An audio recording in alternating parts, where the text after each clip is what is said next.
Achieve your গোলসের নতুন একটি ভিডিওতে সবাইকে স্বাগত। বেশ কিছুদিন কিন্তু ভিডিও দেওয়া হয়নি, তো কিছুদিন আমার কিন্তু খুবই ব্যস্ততার মধ্যে কেটেছে। তো প্রথমেই তোমাদেরকে আনন্দের খবরটা বলে দিই, আমি কিন্তু এইবার প্রাইমারির চাকরি পেলাম, অর্থাৎ যে এখনও চলছে যে প্রসেসিংটা, তার মধ্যেই কিন্তু আমিও একজন হতে পেরেছি। অর্থাৎ আমিও কিন্তু প্রাইমারি স্কুলের শিক্ষিকা হিসাবেই জয়েন করেছি। তো সেই অভিজ্ঞতাটাই আজকে তোমাদের সঙ্গে ভাগ করে নেবার জন্যই এই ভিডিওটা আনলাম। তো আমি যখন প্রথম ভিডিও শুরু করি 2022 সালে, তখন সবাই জিজ্ঞাসা করেছিল যে তুমিও কি ক্যান্ডিডেট দিদি, তুমিও কি ক্যান্ডিডেট, বা তুমিও কি আমাদের সাথে ইন্টারভিউ দেবে, যারা আমার ভিডিও ফলো করতে। তো তখন আমি কোনো উত্তরই দিতে পারিনি। আজকে আমি বলছি হ্যাঁ, আমিও কিন্তু তখন তোমাদের সাথেই একজন চাকরি প্রার্থী ছিলাম এবং তোমাদের সাথে লড়াইটা আমিও করেছি, এবং আজ আমিও কিন্তু সাফল্য পেয়েছি এবং একজন শিক্ষিকা হিসাবে নিযুক্ত হতে পেরেছি, যেটা বর্তমান দিনে খুবই আনন্দের বিষয়। কারণ তোমরা জানো যে একটা সরকারি চাকরি পাওয়া বর্তমান দিনে কতটা কঠিন। তো এই লড়াইয়ের গল্পটাই আজকে তোমাদের সাথে আমি শেয়ার করব। অর্থাৎ তোমরা সবাই জানো যে 2017 সালে ফর্ম ফিল আপ, 2021 সালে পরীক্ষা, 22 সালে রেজাল্ট, তারপর 2023 সালে ইন্টারভিউ এবং 2024 সালে অবশেষে আমরা চাকরিটা পেলাম। তো এই এতদিনের জার্নি, এতদিন কিভাবে ধৈর্য রেখেছিলাম, সেই গল্পটাই তোমাদের সাথে একটুখানি আমি শেয়ার করব। দেখো, যারা এখন প্রার্থী আছো, অর্থাৎ যারা হয়তো চাকরিটা পরবর্তীকালে পাবে বা এখনও লড়াই করছো, তাদের জন্য আমি বলি যে তুমি যদি লড়াইটা জিততে চাও, তাহলে কিন্তু তোমাকে ধৈর্য হারালে হবে না, ধৈর্য কিন্তু রাখতেই হবে। তো এই তোমরা জানো বর্তমান দিনে কিন্তু আজ বলবে কাল চাকরি পাওয়া যাবে এমন কিন্তু নয়, পরিস্থিতি খুবই খারাপ। তো তোমাকে যদি লড়াইটা করতে হয়, তোমাকে কিন্তু মাথা গুঁজেই লড়াইটা করতে হবে। পারিপার্শ্বিক পরিবেশকে যতটা বেশি এড়িয়ে চলবে, যত বেশি নিজের লক্ষ্যের দিকে ফোকাস করতে পারবে, ততই কিন্তু তুমি জয়ী হতে পারবে। কারণ পারিপার্শ্বিক পরিবেশকে যতই তুমি গুরুত্ব দেবে, ততই কিন্তু তুমি পিছিয়ে পড়বে। কারণ তোমরা জানো কেউই কিন্তু, খুব কম মানুষই আছে যারা কিন্তু এখন তোমাকে উৎসাহ দেবে। বেশিরভাগ মানুষজনই কিন্তু তোমাকে পিছিয়ে টেনে ধরবে। তো তুমি তোমার লক্ষ্যে ফোকাস থাকবে। তো তারপরে অবশ্যই তোমার চেষ্টার পরিশ্রম বিনা কিন্তু কোনো কিছু হয় না। তুমি যদি পরিশ্রম করো এবং ধৈর্য রাখো, তুমি কিন্তু একদিন সফল হবেই। এটা কিন্তু আমি আজকে আমার নিজের অভিজ্ঞতা দিয়ে বলতে পারি। এবার তোমাদেরকে বলি, 2017 সালে যখন ফর্ম ফিল আপ হয়, ফর্ম ফিল আপের পর 2021 সালে পরীক্ষা। তো এই দীর্ঘ 17 থেকে 18, 19, 20, 21, 4 বছর পর পরীক্ষা হয়। এই 4 বছর ধরে কিন্তু আমি যথেষ্ট পরিশ্রম করেছি, কারণ আমার লক্ষ্যই ছিল প্রশ্ন যেমনই হোক আমাকে কিন্তু পাসটা করতেই হবে। আর তোমরা সবাই জানো যে 2017 সালে ফর্ম ফিল আপের যে পরীক্ষা হয় 2021 সালে, সেটা প্রশ্নটা কিন্তু যথেষ্টই স্ট্যান্ডার্ড ছিল। তো সেই প্রশ্নে পাশ করা কিন্তু খুব একটা সহজ ছিল না, এবং তার জন্য কিন্তু পাশও করেছিল খুবই কম স্টুডেন্ট।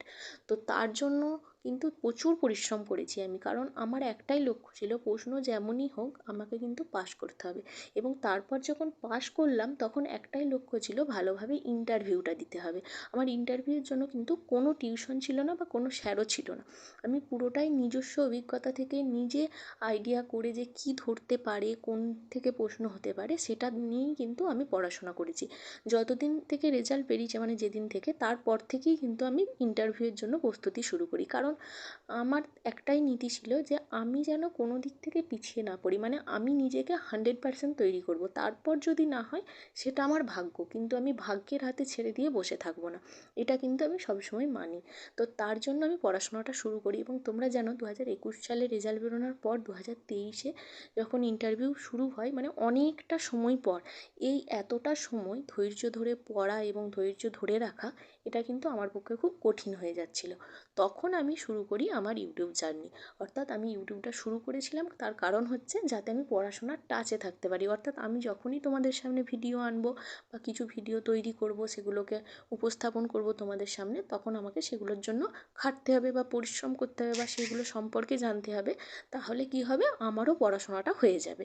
তো এই জন্যই আমার ভিডিও ইউটিউবে আসা। কিন্তু এসে আমি অনেকজনের কাছ থেকে ভালোবাসা পেয়েছি এবং সবাই বলেছো যে তোমাদেরও উপকার হয়েছে।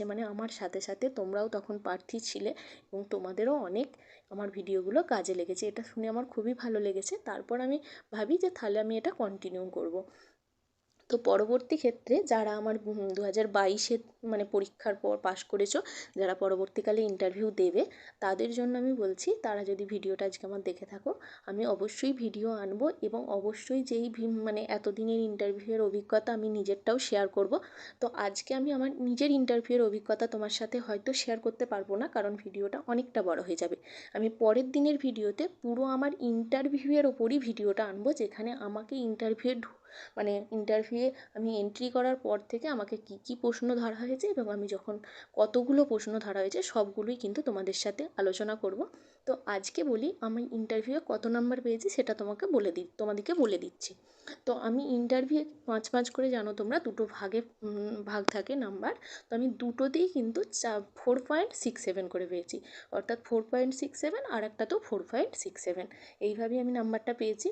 আর আমার ছিল মানে টেটের নাম্বার ছিল 93, আর আমার টোটাল যে একটা গ্রেড পয়েন্ট হয় সেটা হচ্ছে 35.499।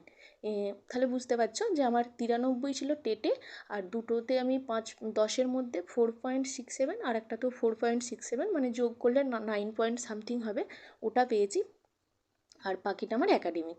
তো মোট আমার হয়েছিল 35.499। তো আমি খুবই কাছাকাছি র্যাঙ্ক করি, মানে 1000-এর মধ্যে আমি র্যাঙ্ক করেছি, এবং আমি স্কুলও পেয়েছি খুব কাছেই, আমার 40 মিনিট লাগে যেতে। তো আমার স্কুলও খুব ভালো, 5 পর্যন্ত, এবং টিচার ছিল 4 জন, আমি আর একজন হলাম, অর্থাৎ আমাদের 5 জন শিক্ষক শিক্ষিকা আছি আমরা স্কুলে। এবং স্কুলের অভিজ্ঞতাও আমার খুবই ভালো, আমার স্কুল খুবই ভালো। তো আজকে তোমাদের ভিডিওটা এই পর্যন্তই। আমি পরবর্তী দিন তোমাদের সাথে কিন্তু আমার ইন্টারভিউ অভিজ্ঞতাটা শেয়ার করব। তোমাদের যদি অবশ্যই জানতে চাও তাহলে অবশ্যই কিন্তু আমাকে কমেন্টে জানিও।